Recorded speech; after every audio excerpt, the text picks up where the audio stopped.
matindi-tindi ang pinenalty kay Showtime ng MTRCB. Mabigat guys, mabigat. Ikalulugi nila to ng ilang araw. Sobrang bigat na ito. Papakita ko sa inyo. Yan. MTRCB suspends its Showtime over Isip Bata segment. Suspension, guys. Sinuspend. Naku. May dahilan ng umiyak si Vice Ganda. May dahilan na siyang umiyak. Ito, hindi na drama-drama to. Mukhang totoong iiyak na si Vice Ganda dito. Matindi-tindi yung suspension, guys. Basahin natin yung nilabas na dokumento ng MTRCB mismo. Actually, 20-day pa nga to eh. Hindi. Ito yung first time na nabigay ng 20-day suspension daw. Okay. MTRCB suspends its Showtime. Yan. For immediate release. Grabe, no? Tindi na ito, no? Grabe, ang bigat. So, ang sabi, the MTRCB issued today, September 4, 2023, its decision to suspend the live noontime program, its Showtime, for 12 airing days.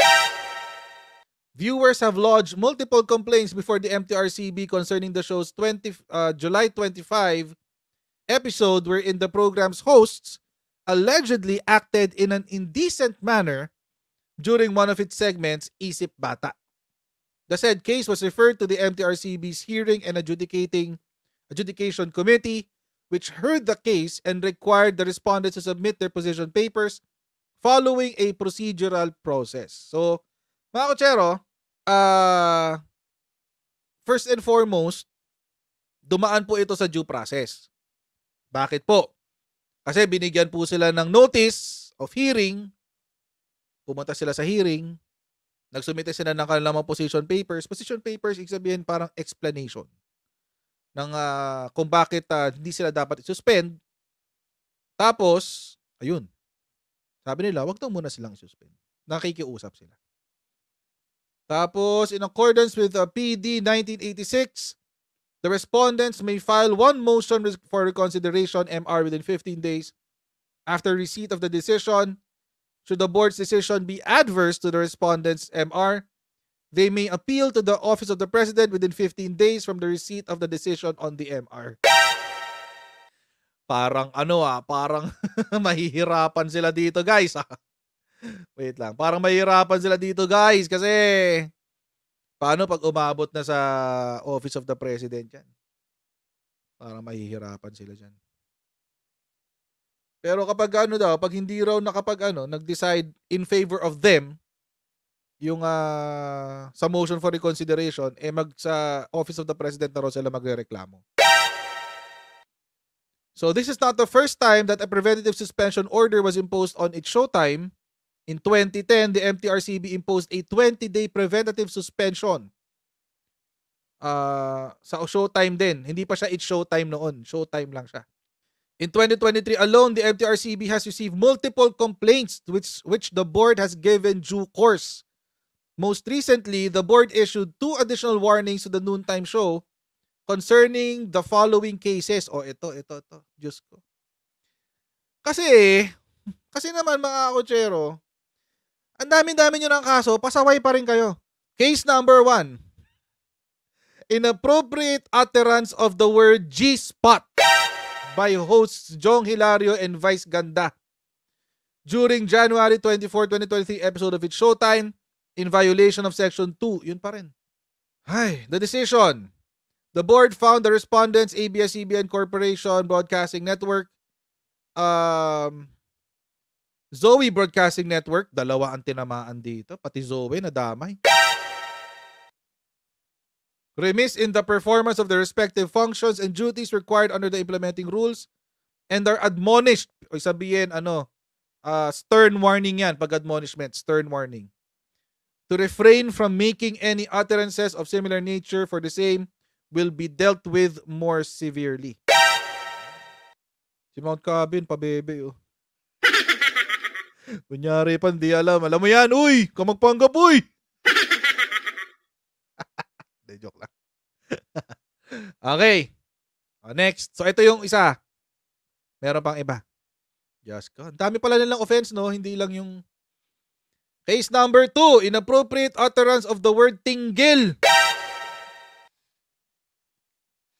Ang ang mamanyak nyo dyan sa Showtime. Ang mamanyak nyo dyan. By host Bong Hilario. Si Bong pa talaga. During the June 3, 2023 episode of It's Showtime. Stern warning ulit. Nag-file na rin daw sila ng MR, motion for reconsideration. Sige. Ito naman. Ito yung pinakabago. It may also be recalled that the noontime show received prior warnings from the board in relation to the utterance of the word pek-pek shorts. In a January 9, 2023 episode of the show, and the indecent attire and performance of Kim Dueñas in the Girl on Fire segment aired on February 14, 2023. Admonish ulit. Tapos meron kayo sa show nyo, may mga bata kayong dinadala dyan sa show nyo. My God. Pwede naman kasi itago sa, di ba, kung ano yung usapang dressing room nyo, itago nyo sa dressing room, wag nyo dalhin sa stage.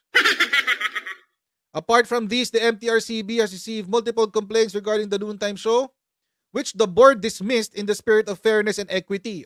Naging mabait na raw sila. Dahil meron silang mga dinismiss in the spirit of fairness. Such as complaints regarding the Ram Panalo segment money game where hosts were paired together to catch play money using their lips. Okay? Complaints regarding the alleged suggestive macho dancing in one of the show's segments. Complaints regarding the wardrobe malfunction or nips lips. Bago lang to. Ito yung kay Sino ba yun? Yung mahilig sumayaw na babae. Of one of the performers, to which MTRCB issued a memorandum urging stakeholders to exercise prudence in securing their talent's clothing. Complaints of alleged inappropriate wearing of barong Tagalog of one of the hosts, to name a few. The MTRCB only adjudicates cases which the board's judgment have basis in law and its mandate in PD number 1986. Sabi ng ABS-CBN, we have received the ruling from MTRCB indicating that its showtime will be suspended for a duration of 12 days. From finality of the decision, we will submit a motion for reconsideration. Of course, that is karapatan naman nila yun.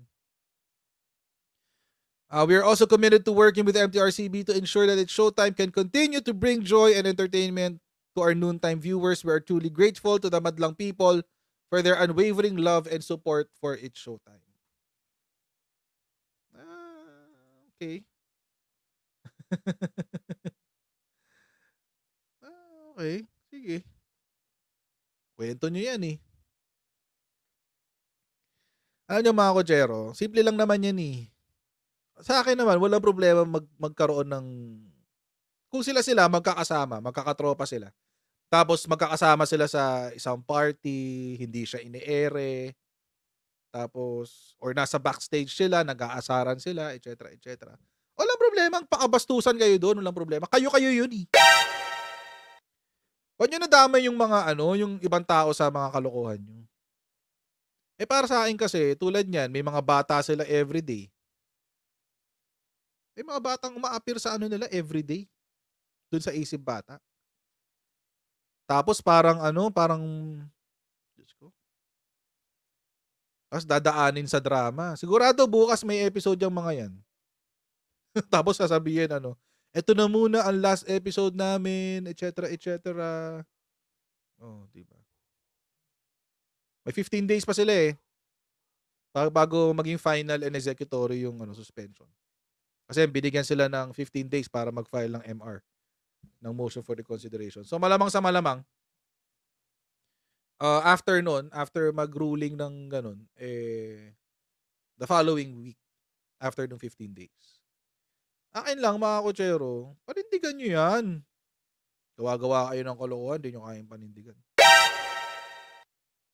Tingnan nyo yung kay Jose. Hindi naman sa kinukumpara natin, pero naalala nyo yung kay si Wally pala. Di ba si Wally, medyo napalakas ng mura? Anong ginawa niya the following day? Nag-sorry. Public apology. Sa inyo ba nangyari na yung public apology? Di ba nang-Alaska pa nga kayo? Sabi pag may nakikita ang cake, biglang sisigaw si Vice. Uy, Vice, oh, may icing. Ay, layo niyo sa akin yan. Ganyan. Nang-Alaska pa kasi kayo. Hindi niyo sineseryoso yung penalty niyo. Seryosohin niyo kasi may responsibilidad kayo sa amin. Responsibilidad niyo maging maayos diyan sa mga pinaggagawa niyo. 'Di ba? Responsibilidad niyo 'yan eh. Hindi naman kami gumagawa ng mga concept niyo eh. Hindi naman kami gumagawa ng mga segment niyo. Hindi kami nag-iisip, hindi kami nagko-conceptualize, hindi kami nag-host. Responsibilidad niyo na lang na to make sure na kapag may nanood, lalo-lalo na yung mga bata, kasi wala namang alam yung mga bata. Ayusin niyo yan, kayo yung gumagawa eh. Hindi kayo biktima. At huwag kayong magdadrama ng para kayong biktima. Kasi feeling ko for the next 15 days mag-aano sila eh. Aarte-arte sila na parang biktima sila. Hindi kayo biktima. Hindi kayo biktima dyan. Tumigil kayo. Akuin nyo yan. Ang dami-dami nyo na palang offense. Tapos sasabihin nyo, biased masyado, etc. Diyos ko, napakarami na palang offense. Kala naman natin, inosente, yun pala. Hindi kayo biktima, akuin nyo na yan. Diba? At the very least, bigyan nyo ng mitigating circumstance yung ating MTRCB. Diba? Para pwede nyo sabihin na, nag-sorry na po kami, nag-public apology na po kami, baka pwede pong bawasan yung araw, etc. So, yun. Anyway, hanggang dito na po muna tayo for today. Huwag niyo pong kalimutan mag-like, share, at subscribe sa ating Coach Jared YouTube channel and to follow me on our Facebook page. God bless all of you and I'll see you in our next Coach Jared live. Alright? So, bye everyone. See you next time. Bye.